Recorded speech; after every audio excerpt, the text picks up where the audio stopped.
BFM Business, Good Morning Business, l'interview.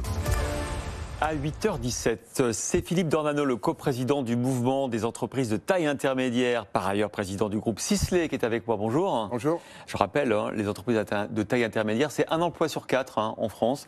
Et vous en représentez une grande partie, 5400 entreprises, 1000 milliards d'euros de chiffre d'affaires. Vous pesez lourd, Philippe Dornano, ce matin. Et on vous invite parce que, évidemment, vous avez été cité par le président de la République comme l'un des acteurs de ce plan France 2030. Le président qui nous promet la réindustrialisation du pays. Cette réindustrialisation, elle n'aura lieu que si vous êtes embarqué dans le mouvement et si vous y croyez. Est-ce que vous y croyez ? Oui, je pense qu'il y a des points très très positifs aux annonces qui ont été faites par le président de la République. La première, déjà, c'est qu'on met l'accent sur l'industrie. C'est vrai. Vous savez, pendant longtemps en France, on a pensé qu'on pourrait être sans industrie. On a vu les effets que ça a sur nos territoires. On a vu les effets que ça a en période de crise. Et là, on remet cette attention sur l'industrie qui crée des emplois, mais aussi qui est très important pour l'exportation. C'est l'essentiel de la balance commerciale. Qui crée des emplois induits dans les services de manière très importante. On dit que c'est 5 emplois dans les services pour un emploi dans l'industrie. Et là, on remet l'accent sur ce secteur. On met aussi l'accent sur l'innovation, dont on sait tous qu'elle est le moteur aussi de notre richesse, de notre indépendance, de notre croissance. On met l'accent, et ça c'est aussi assez nouveau, sur les ETI et les PME. Je pense que le président de la République a annoncé que 50% du plan au moins irait ou serait dirigé vers des ETI et vers des PME. Or, on sait l'importance de ces entreprises. On sait qu'on en a... Alors, vous vous dites 5400, mais on en a 2,5 fois moins qu'en Allemagne, 2 fois moins qu'en Angleterre. Il y a vraiment un Mittelstand français à reconstruire. Et donc là aussi, c'est important. Mais est-ce que ça suffira, ce plan ? Est-ce que ça suffit de dire 30 milliards d'euros dans des investissements d'avenir ? D'ailleurs, le président a dit qu'on était prêt à prendre des risques, on était prêt à échouer sur certaines technologies. Enfin, est-ce que ça va suffire pour redynamiser ce tissu industriel ? Alors, c'est une vraie question, parce que ces plans, on en a eu d'autres. On a eu Hollande, Sarkozy, tous les présidents ont fait des plans. Et la question qui peut se poser, c'est qu'est-ce qui va faire que ce plan va marcher ? Là où les précédents n'ont pas empêché la désindustrialisation. Je rappelle, en 30 ans, c'est 2 millions d'emplois industriels perdus en France. On est péniblement à 10% du PIB, oui. Et surtout, c'est quelque chose qui est spécifique à la France. L'Allemagne a 2 fois plus de parts d'industrie dans son PIB, on l'a dit, 2,5 fois plus de TI. Donc qu'est-ce qui va faire que ce plan marchera là où les autres ne marcheront pas ? Et nous, à notre sens, c'est vraiment, ce plan ne peut marcher que si on reconstruit parallèlement, et on a commencé d'ailleurs à le faire, le socle de la compétitivité du pays. Donc quand vous dites compétitivité, vous parlez impôts, formation, qu'est-ce que vous mettez dedans ? Je veux dire, sur la partie, on peut tout mettre dedans, on peut mettre l'éducation bien sûr, mais on a déjà un constat qui est sans appel. La France taxe ses entreprises à peu près 40% de plus que la moyenne européenne. Bah, on a quand même beaucoup baissé l'impôt sur les sociétés. Alors on était à 50, on est à 40. On a commencé une décrue, on a commencé à se réattaquer à ce sujet qui est vital dans une économie ouverte. On ne peut fonctionner, se développer, protéger nos savoir-faire, protéger notre indépendance économique qu'à partir du moment où on est raisonnablement compétitif. Mais attendez, sur l'impôt sur les sociétés, on a baissé plus que ça. On est à 30 maintenant. On est à 30. Beaucoup de pays européens sont sous 30. On a commencé à baisser les taxes de production. Ça, c'était extrêmement important. 10 milliards, mais ça n'est pas encore appliqué. Il y a un écart de 70 milliards avec l'Allemagne. Voilà. Et puis, ça n'est pas encore appliqué. Les 10 milliards s'appliqueront à la fin de cette année. Donc, pour le moment, ce sont des annonces dont on voit déjà, d'ailleurs, un certain nombre d'effets retour, puisque nous monitorons de près les 5400 ETI. On constate, parmi les ETI françaises, 30% de projets d'investissement en plus par rapport à 2019. D'investissement en France. En France. Donc ça marche. Voilà. Donc ça marche, ça commence à marcher, mais par contre, il est clair que ce socle, il n'est pas encore réaligné.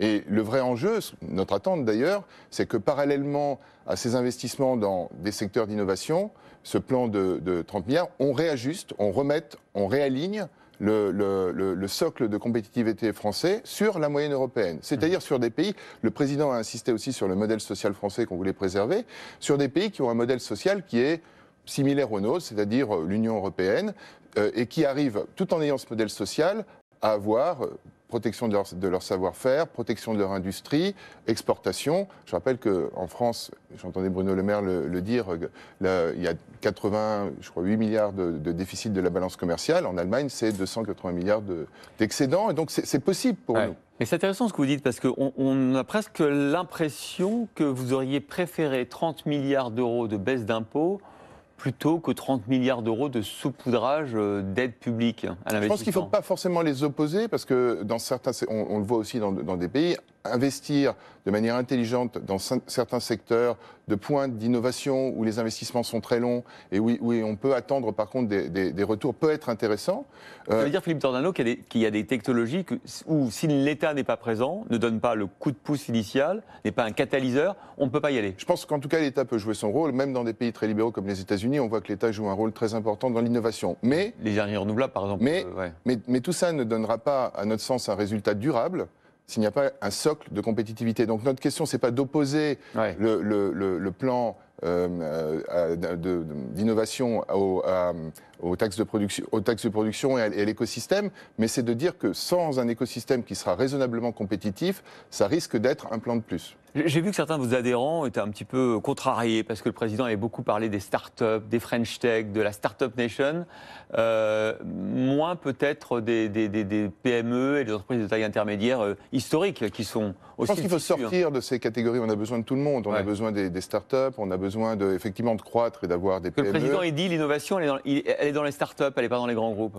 Non, l'innovation, elle est partout. Je pense que quand on regarde les investissements de recherche des grands groupes, des ETI ou des start-up, on a une innovation partout. La start-up peut-être est plus agile, mais les ETI sont des entreprises qui allient la taille et la capacité à agir rapidement. Vous arrivez à faire le pont, d'ailleurs, justement, avec cette French Tech qui est très, très innovante et très dynamique depuis quelques années, entre ETI et start-up?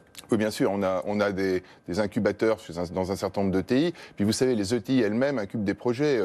Elles se digitalisent, elles ont toute une série de projets à l'intérieur de leur structure qui leur permettent, et qui sont indispensables et qui leur permettent de se développer. Encore faut-il qu'elles aient les moyens de le faire et qu'elles aient les moyens au même niveau que leurs concurrents européens. Et c'est là où, de nouveau, le bas peut blesser. C'est si on n'a pas un socle compétitif, tous ces plans risquent de ne pas donner les résultats qu'on attend d'eux, en tout cas. Si vous aviez deux mesures à recommander aux candidats à la présidentielle, au nom des ETI, ça serait lesquelles? Réalignement des taxes de production sur la moyenne européenne, parce que les taxes de production, c'est le plus grave, c'est le travail et la production en France. On peut se développer, on peut développer... Ça taxe le chiffre d'affaires, quels que soient vos résultats, au fond. Voilà. Et ça vous taxe surtout si vous vous implantez en France. C'est-à-dire, si je fais une usine à l'étranger, je ne paye pas je paierai les taxes de production du pays où je ferai l'usine. La TVA, ça vous gênerait moins si on montait la TVA de 1 ou 2 points? La TVA, ça gêne forcément les entreprises parce que, contrairement à ce qu'on croit, elle est payée par les entreprises en partie, mais elle a un avantage. Par contre, la TVA, c'est qu'elle est payée par tout le monde. C'est ça. Les taxes de production les taxes de production ne sont payées que par les entreprises qui produisent et travaillent en France. Et c'est là où il y a un sujet qui est important. Alors, un mot quand même sur votre entreprise, Sisley. Est-ce que vous avez, quand vous avez traversé la crise aujourd'hui, est-ce que vous avez retrouvé le niveau d'avant-crise? On est une entreprise familiale, on est vraiment un peu le type de 70% des ETI sont familiales, donc on se projette à long terme. Donc on a réussi d'une part à rester très unis, on emploie 4600 personnes dans le monde, de 100 différentes nationalités, à peu près 1200 en France. Et la grande fierté, c'est que comme on a réussi à passer cette crise en étant très unis, et du coup elle a passé plutôt bien. Je ne dis pas qu'il n'y a pas eu des difficultés, mais on a réussi sans utiliser beaucoup le chômage partiel. Il n'y a que nos vendeurs qui ont été en chômage partiel parce que les magasins étaient fermés. La plupart de nos équipes étaient en télétravail ou sur site. Et on a réussi finalement à minimiser cet impact. On est aussi très international, donc on a pu bénéficier des zones qui fonctionnaient mieux à certaines périodes. Aujourd'hui, vous êtes au même niveau que 2019 ? Aujourd'hui, on est 10% plus élevé. 10% plus élevé. Il faut dire que vous avez, c'est intéressant pour une entreprise du luxe et des cosmétiques, vous avez développé une 4e ligne de produits à côté des soins, du maquillage et des parfums. Vous avez développé les soins capillaires, un peu comme L'Oréal. Vous copiez le géant là. On a créé surtout un concept qui était nouveau, qui était des soins capillaires haut de gamme.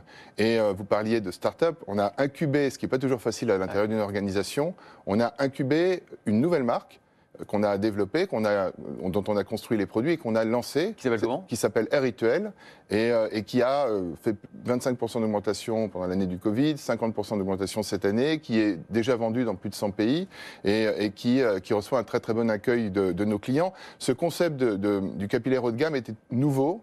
Donc on n'a pas copié nos concurrents, était nouveau et c'est à notre sens un concept prometteur parce que les cheveux sont importants pour tout le monde et on peut souhaiter avoir un produit haut de gamme pour prendre soin de ses cheveux et de son cuir chevelu. À terme, c'est quelle part de votre chiffre d'affaires ?